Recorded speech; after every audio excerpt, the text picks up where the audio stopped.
Today's show is sponsored by our friends at Orca Coolers. Christmas is over. Holidays are over. All those holidays that you would give each other presents are over. But you know what? Why don't you get yourself something good at Orca Coolers? Get a tumbler, get a cooler. Hell, get one for somebody else because you know they're awesome.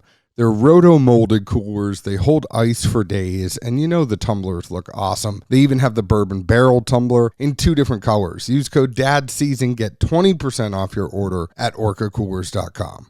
Man, what a week. It's that week between Christmas and New Year's is this weekend, and you know that there are so many games to watch and bet on. And if you want action, get in on the action with action247.com. Use code DADS100. They will match your deposit up to $800, but there is so much else going on. I encourage you to go in their app, look at all the different things they have. But on New Year's Day, college football, all the bowl games, bet on a college football parlay with odds of plus 200 or more and get 50% of your stake back if it doesn't hit. On Sunday, if you put $25 on an in-play NFL bet and get a $20 free bet to use on any football game. There's so much stuff going on. There's going to be a Friday deposit match. You can use our deposit match with that. Check out everything at action247.com, the only sportsbook by Tennesseans for Tennesseans, and use code DADS100. Hey Zeke, how was your Christmas? We had a whole other cold open that I just scrapped because it was too long. So we're just getting right into it. How was your Christmas? It was good. Came and went. I worked. Had a couple of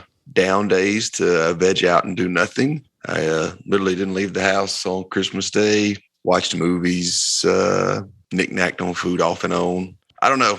It's a good day to just shut down because you can't get distracted by people or things. There's nowhere to go, nothing to do. Everybody's busy. And you can just fully decompress. Like you are. I mean, I feel like you're in vacation mode with that shirt. Can we talk about that floral shirt you're wearing right now? My daughter really liked it when she saw it earlier. The normal one you've been used to seeing for some time now, the Maker's plaid flannel. It is. It's too warm outside for flannel, ain't it?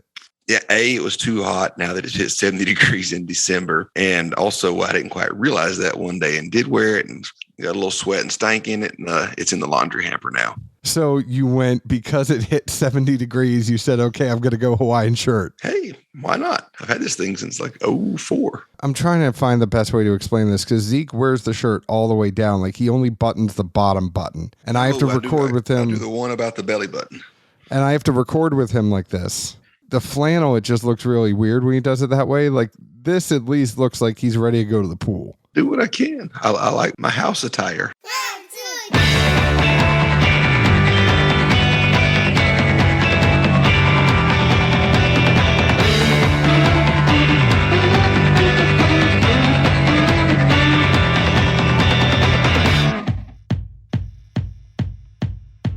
Hello, everyone. My name is John Edwards. With me, as always, is Zeke Baker, and together we make the Dad's Drink of Bourbon. Wherever you are, whatever time it is, thank you for making us part of your day. For those of you that know us, we record when the kids go to bed. I feel bad. Zeke has been waiting on me for 2 hours because I'm not complaining. This is just a fact of life. With the kids being out of school for 2.5 weeks. My daughter, at least, has been pushing bedtime. And now she's just not going to bed. Like my daughter would stay up all night if she could and then still wake up early. Like she's not going to sleep in. So she's pushing her bedtime. Now it's 11 o'clock at night and we are finally getting to record. You got to push them harder. Get them burnt out, son. I took her to the gym today. I took her to Dick's Sporting Goods. I took her everywhere. I took her to a whole bunch of places. Did she nap in between? No nap. I thought I was setting it up to like have her go to bed. I'm like, okay, Zeke and I are going to record tonight. But that kid is like the Energizer Bunny. You'd think it'd run out eventually. It did at 11 o'clock at night. And then I said, I'm sorry for making you wait on me for 2 hours.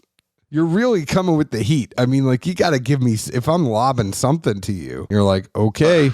I didn't see any of the lobs. They were in the blind spot. I just look like I'm telling a shitty story if you just say one word back to everything I say. And maybe it is a shitty story, but like help a brother out. I mean, I do when I got something to say. All right, fine. You're just not into me tonight. So we are drinking Misunderstood Ginger Spiced Whiskey. It is not often that we dive into these infused spirits. And it's because my friend Ryan met one of these guys out in Nashville. I think it was Chris met my friend Ryan out in Nashville, and Ryan was like, oh, you got to meet my friend John. So then he got us all together, and Chris got me on an email chain with him and JD. They started infusing whiskeys in their kitchen when they were 23 years old with a goal to create a whiskey that could be enjoyed by just about everyone.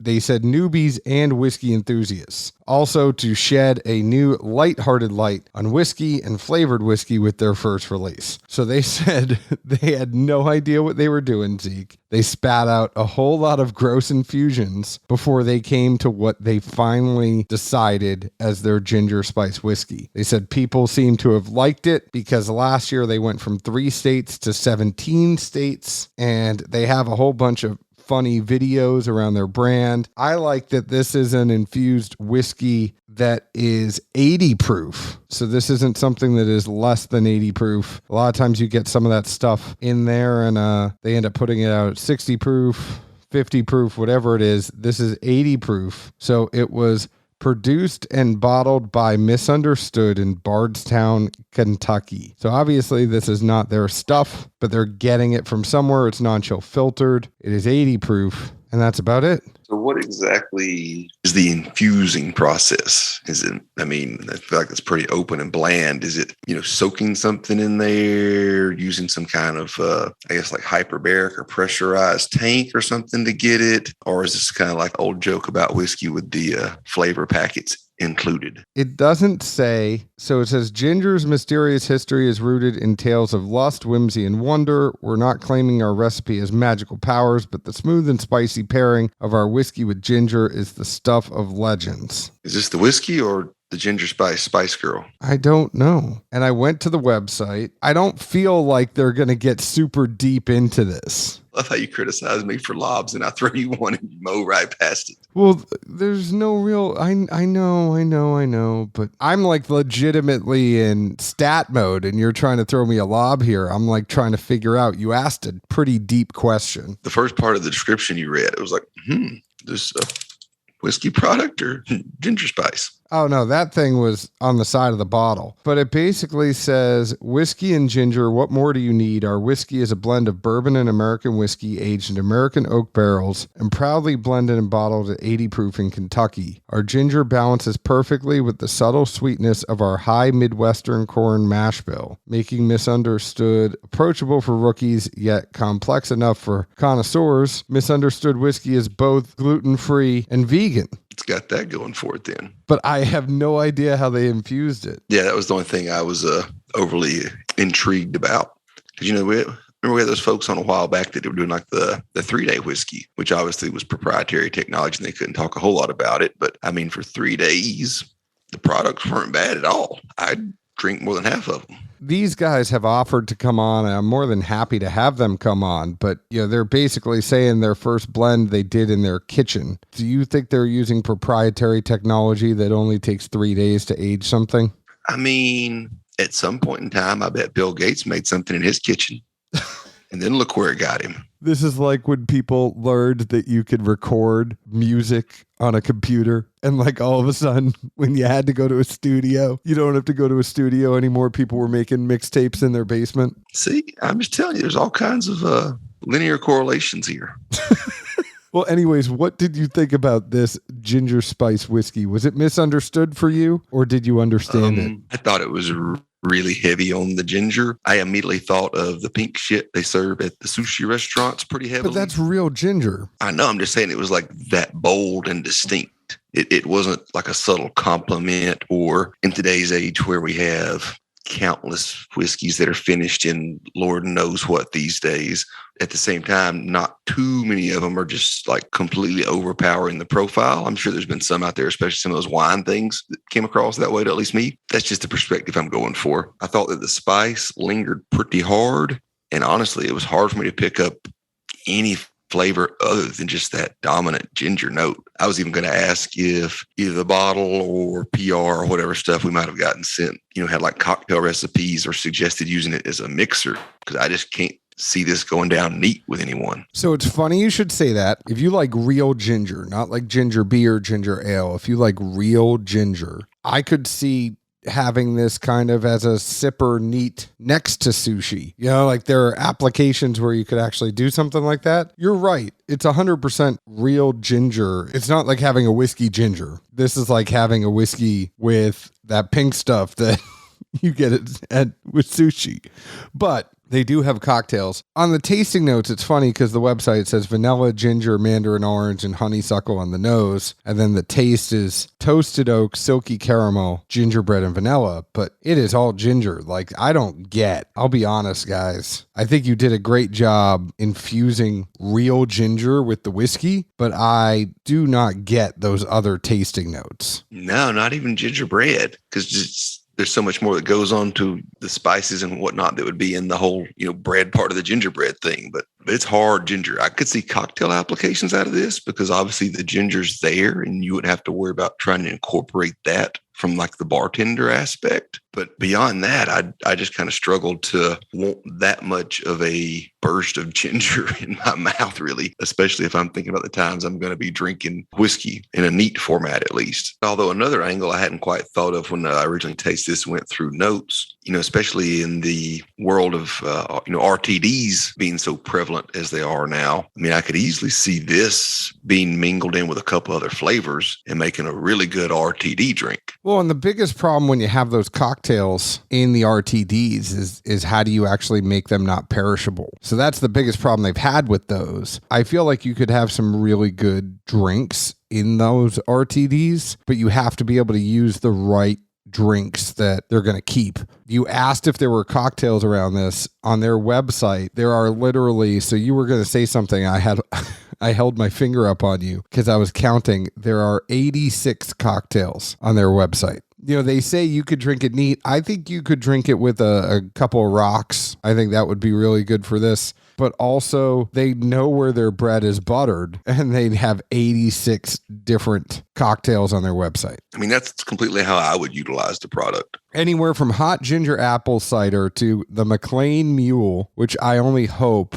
that they named that after Officer McLean from Die Hard. There is a misunderstood old-fashioned, ginger spice eggnog, something called the Crimson, a Manhattan, a ginger Negroni, Summer Crush. I want to look at this. Is there no nod to the Spice Girls at any point? I don't know. I mean, there was a ginger spice, wasn't there? I don't know, but Summer Crush looks good. It's 2 ounces of misunderstood ginger spice whiskey, 1 to 2 fresh strawberries muddled, and 4 ounces of lemonade. Sounds good poolside. I know, that sounds like a crusher. I should also mention that this is only $30. For coming out with something specialty, doing what they were doing, they at least priced it knowing, I wouldn't want to spend over $30 for 80 proof ginger spiced whiskey. Well, it's a good price for what you'd think of as, mixers in the market, $25, $30 for a 750. There you go.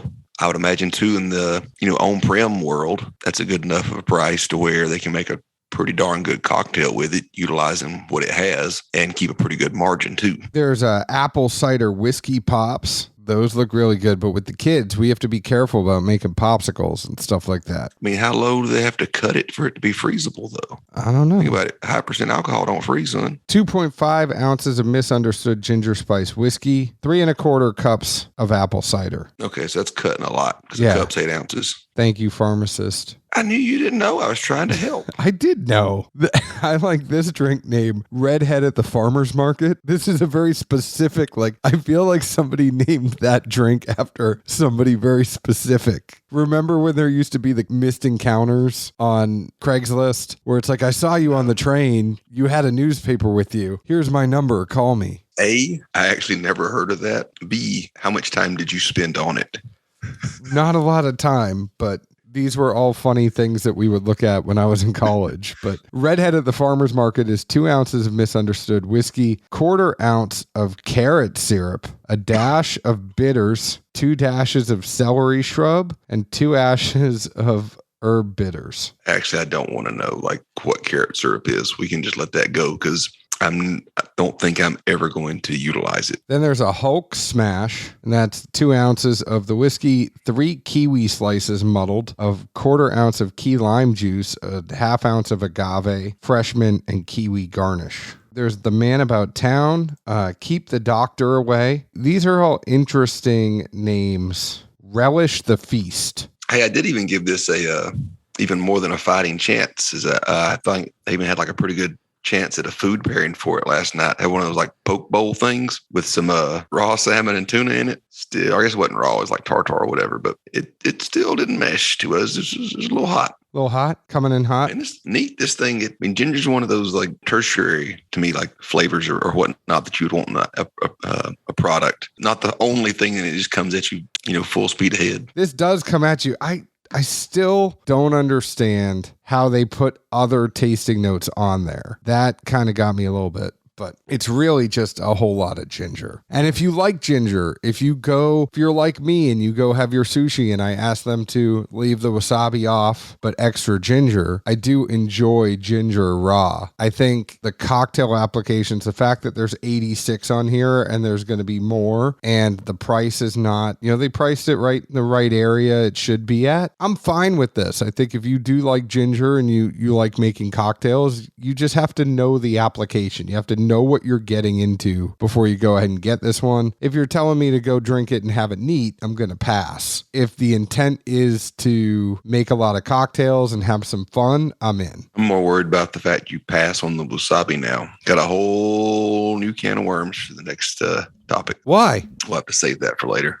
I like hot stuff. I do. I just don't like hot stuff with my sushi. It's everything for me is like right place, right time. Hot chicken, I'm in. Hot sushi, I'm out. So do you ever take the soy dish and take like a few little pinches of the wasabi and then take the chopsticks and stir it into that soy in the dipping dish? If I was going to... just enough of a mild kind of kick. I've done that, but if I was going to do... And I know I talked over you, but if I was going to do hot with my sushi, I'd rather have sriracha than wasabi. I think it's just my preference of hot. I would rather have sriracha over wasabi. Either way, I can definitely recommend not snorting wasabi. I saw that done in college once and the dude about died. That's like going to any place in Nashville and getting the hottest hot chicken. Hey, no one said I had the smartest friends. At least you finally admit it. But we thank Chris and JD for sending this our way. Zeke, where do you end up on this? I mean, besides trolling me on the wasabi. I think it's wonderful probably for cocktails and bartenders and whatnot, probably mixologists, whomever would have a field day with it. I just think it doesn't do it anywhere near a justice to say it's something that, people are going to go to for a neat pour just because it's so strong and one-dimensional of that one flavor. I just can't imagine unless you're the, whatever percent of people that just would take ginger leaves and put it in their mouth and chew on them, they're going to want it in that type of format. I'm with you. Thank you again, Chris and JD. Find us on Facebook at Dad's Drinking Bourbon, Twitter at Bourbon Dads. Find them at misunderstoodwhiskey.com. Find us on Instagram at Dad's Drinking Bourbon. Leave us an open, honest review like we leave open, honest reviews about the whiskey we drink. Zeke, where else can the folks find us? Good old Nashville, Tennessee. Cheers. Ciao.